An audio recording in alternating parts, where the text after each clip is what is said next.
Мүшем неге әлсіз тұрады? Жыныстық қатынас кезінде жатып қалады. Бұрынғыдай қатты болып тұрмайды деп көптеген ағаларымыз шағымданып келіп жатады. Бүгін мен сіздерге қарапайым тілмен толығымен дұрыстап тұрып түсіндіріп берейін. Соңына дейін тыңдаңыздар, өзіңізге керегін міндетті түрде алатын боласыз. Мен уролог-андролог дәрігер Ерсұлтан Қайратұлы Алматы қаласында қабылдау жүргіземін, және де басқа да қалаларға барамын. Сіз қай қаладансыз, комментарияға міндетті түрде жазып кетіңіз. Мүмкін сіздің қалаңызда біз кездесетін боламыз. Ең бірінші мүше әлсіздігі қан айналымының бұзылысына байланысты болады. Бізде мүшені қарайтын болсақ, екі жағында мынандай пещерстое тело деген болады. Мынау біреуі, мынау екінші. Осыған қарасаңыз, глубокая артерия полового члена дейді. Осы қан тамыр келіп, мына пещерстое телоның ішін қарасаңыздар, тесік бұл губка секілді. Тесігі өте көп. Осы тесіктің барлығын осы қан тамыр келіп қанға толтырады. Қанға толтырғаннан кейін мүшеміз біздің мықты болып тұрады. Егер де бізде қан тамыр бұзылыс болатын болса, мүшеміз әлсіз болып қалады.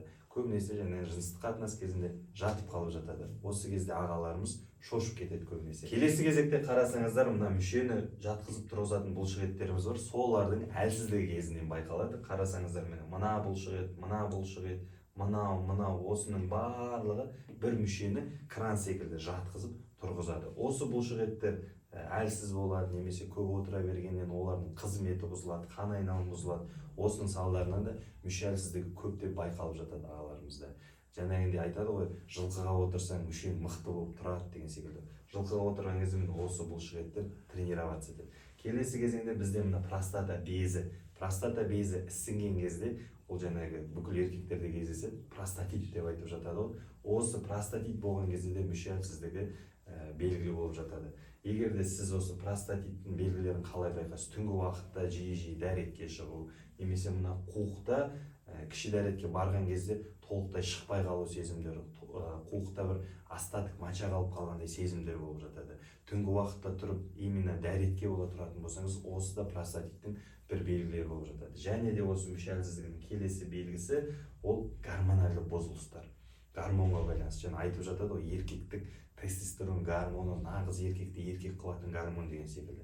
Осыда қандай да бір өзгерістер болатын болса, және қосымша гормондар бар. Осылардың өзгерісіне байланысты жаңағындай мүше әлсіздігі кездесіп жатады. Егер де әйелдік гормон көтеріліп кететін болса, эстроген гормоны, ол бізде өз кезегінде тестостеронның төмендеуіне алып келіп жатады. Осы жағдайда да осы мүше әлсіздігі байқалып жатады. Ең бірінші бұны қалай анықтаймыз? Негізгі мақсат дұрыс диагностика. Біз дұрыстап проблеманы табатын болсақ, ол тамырға байланысты ма, немесе простатитке байланысты ма, немесе бұлшықеттердің әлсіздігіне байланысты ма, нақты табамыз, и соған байланысты ем жүргізіледі. Дұрыс ем жүргізген кезде нәтижесі де айқын байқалады бізге. Негізі дұрыс диагностика жасау және де дер кезінде емделу сіздің денсаулығыңыздың мықты болуына алдын алады, жауап береді, және де сізді қаражат жағынан да тиімді болады. Өз денсаулығыңызға қарап жүріңіз, денсаулық бізге берілген аманат.